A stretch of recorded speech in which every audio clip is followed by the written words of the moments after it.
യിരെമ്യാ പ്രവാചകന്റെ പുസ്തകം 21-ാം അധ്യായം അതിൻ്റെ 1 മുതൽ 14 വരെയുള്ളതായ വേദവാക്യങ്ങൾ. സീദെക്കീ രാജാവ് മൽക്കിയാവിൻ്റെ മകനായ പശൂരിനെയും മയസയാവിൻ്റെ മകനായ സെഫന്യാ പുരോഹിതനെയും യിരെമ്യാവിൻ്റെ അടുക്കൽ അയച്ചു. ബാബേൽ രാജാവായ നെബൂഖദ്നേസർ ഞങ്ങളോട് യുദ്ധം ചെയ്യുന്നതുകൊണ്ട് നീ ഞങ്ങൾക്ക് വേണ്ടി യഹോവയോട് അപേക്ഷിക്കണമേ. അവൻ ഞങ്ങളെ വിട്ടുപോകേണ്ടതിന് യഹോവ തൻ്റെ സകല അത്ഭുതങ്ങൾക്കും ഒത്തവണ്ണം പക്ഷേ ഞങ്ങളോട് പ്രവർത്തിക്കുമെന്ന് പറയിച്ചപ്പോൾ യിരെമ്യാവിന് യഹോവയിൽ നിന്നുണ്ടായ അരുളപ്പാട്.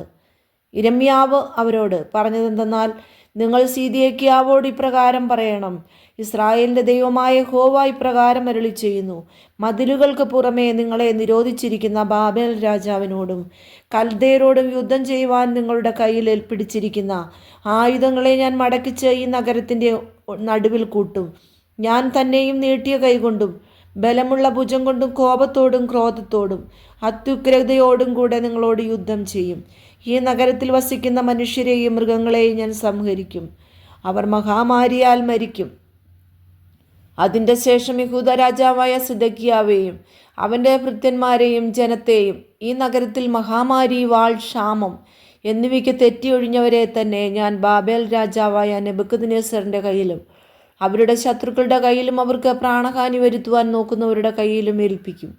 അവൻ അവരോട് ക്ഷമയോ കരുണയോ കാണിക്കാതെ അവരെ വാളിൻ്റെ വായ്ത്തലകൊണ്ട് സംഹരിക്കുമെന്ന് യഹോവയുടെ അരുളപ്പാട്. നീ ജനത്തോട് പറയേണ്ടത് യഹോവ ഇപ്രകാരം അരുളി ചെയ്യുന്നു, ഇതാ ഞാൻ ജീവൻ്റെ വഴിയും മരണത്തിൻ്റെ വഴിയും നിങ്ങളുടെ മുമ്പിൽ വയ്ക്കുന്നു.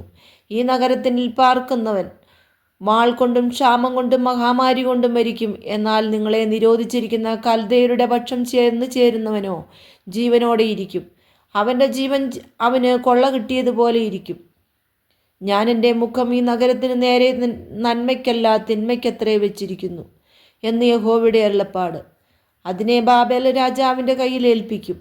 അവൻ അതിനെ തീ വെച്ച് ചുട്ടുകളയും. യഹൂദ രാജാഗ്രഹത്തോട് നീ പറയേണ്ടത്, യഹോവയുടെ വചനം കേൾപ്പീൻ. ദാവീദ് ഗൃഹമേ, യഹോവ ഇപ്രകാരം അരുളി ചെയ്യുന്നു, നിങ്ങളുടെ പ്രവൃത്തികളുടെ ദോഷം നിമിത്തം എൻ്റെ ക്രോധം തീ പോലെ ആർക്കും കെടുത്തുകൂടാതെ വണ്ണം കത്താതെ ഇരിക്കേണ്ടതിന് നിങ്ങൾ ദിവസം തോറും ന്യായം പാലിക്കുകയും കവർച്ചയായി ഭവിച്ചവനെ പീഡകൻ്റെ കയ്യിൽ നിന്ന് വിടുവിക്കുകയും ചെയ്യുവീൻ.